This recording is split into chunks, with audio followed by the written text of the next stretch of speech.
ആശാവർക്കർമാരുടെ സമരം അനാവശ്യമെന്നും ദുഷ്ടബുദ്ധികളുടെ തലയിൽ ഉദിച്ചതെന്നും EP ജയരാജന്റെ വിമർശനം.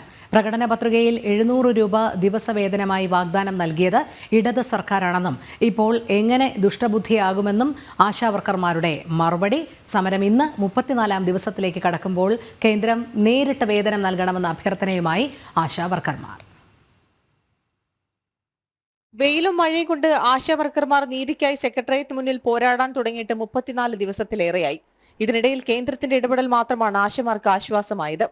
ആശമാരുടെ സമരത്തെ അധിക്ഷേപിച്ച് EP ജയരാജൻ രംഗത്തെത്തി. ആശാവർക്കർമാരുടെ സമരം അനാവശ്യമെന്നും ദുഷ്ടബുദ്ധികളുടെ തലയിൽ ഉദിച്ചുവെന്നും EP ജയരാജൻ വിമർശിച്ചു. ഈ തെറ്റായ നിലയിൽ ആ സ്ത്രീകളെ ഇവിടെ കൊണ്ടുവന്നിരുത്തി വേണ്ടാത്ത സമരത്തിന് ഞങ്ങൾ എതിരൊന്നുമല്ല. പക്ഷെ അനാവശ്യവും ആവശ്യമില്ലാത്ത സമയത്ത് നടത്തിയ ഈ സമരം രാഷ്ട്രീയ ലക്ഷ്യത്തോടു കൂടി ചിലരുടെ ബുദ്ധിയിൽ നിന്ന് ഉദിച്ചു വന്നതാണ്. EPയുടെ പ്രതികരണത്തോടുള്ള ആശാവർക്കർമാരുടെ മറുപടി ഇങ്ങനെ: തുടക്കത്തിൽ ആശാവർക്കർമാരുടെ ഒരു സേവനം തന്നെയായിരുന്നു, പക്ഷെ ഇപ്പോൾ അത് നിർബന്ധിത പ്രവർത്തനമാണ്. പിന്നെ രണ്ടാമത്തെ സംഗതി ദുഷ്ടബുദ്ധി എന്നൊക്കെ പറയുന്നത് അദ്ദേഹം ഇതുപോലുള്ള പല പരാമർശങ്ങളും നടത്താറുണ്ട് പലപ്പോഴും. അതുകൊണ്ട് എനിക്ക് അതിനകത്ത് പ്രത്യേകിച്ചൊന്നും പറയാനില്ല. നിർബന്ധ സ്വഭാവത്തിലുള്ളൊരു ജോലിയാണത്. അതിനകത്ത് മറ്റു യാതൊരു വിധത്തിലുള്ള മറ്റൊന്നും കലർത്തേണ്ടതില്ല. അപ്പോൾ 232 രൂപയ്ക്ക് അങ്ങനെ ഒരു സേവനം ചെയ്യാൻ പറ്റില്ല.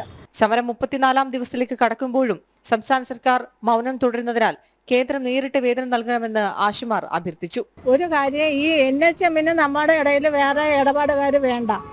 നേരിട്ട് നമ്മുടെ അക്കൗണ്ടിലോട്ട് പൈസ വരട്ടെ. അതാകുമ്പോൾ കുഴപ്പമില്ലല്ലോ, ഡിലേ വരില്ല. അക്കൗണ്ടിൽ പൈസ വന്നില്ല, NHM അനുവദിച്ചില്ല, കേന്ദ്രം അനുവദിച്ചില്ല എന്നൊക്കെ പറയുന്നത്. കേന്ദ്രത്തിൽ നിന്ന് എല്ലാ പൈസയും കൊടുത്തു എന്ന് ഇവിടെ അറിയിച്ചിട്ടുണ്ട്. പക്ഷെ നമുക്ക് പൈസ വരുന്നില്ല. നമ്മൾ പിന്നെ എന്ത് ചെയ്യണം? വരും ദിവസങ്ങളിൽ സമരം കൂടുതൽ ശക്തമാക്കാനാണ് ആശാവർക്കർമാരുടെ തീരുമാനം. മരണം വരെ സമരം ചെയ്യുമെന്നും ഇവർ മുന്നറിയിപ്പ് നൽകുന്നു. കുറഞ്ഞ വേതനം പ്രതിമാസം 21,000 രൂപയാക്കുക, എല്ലാ മാസവും 5-ാം തീയതിക്കുള്ളിൽ ശമ്പളം മുടക്കം കൂടാതെ നൽകുക, വിരമിക്കുമ്പോൾ 5 ലക്ഷം രൂപ ആനുകൂല്യം അനുവദിക്കുക തുടങ്ങിയവയാണ് സമരക്കാരുടെ ആവശ്യങ്ങൾ. ജനം, തിരുവനന്തപുരം.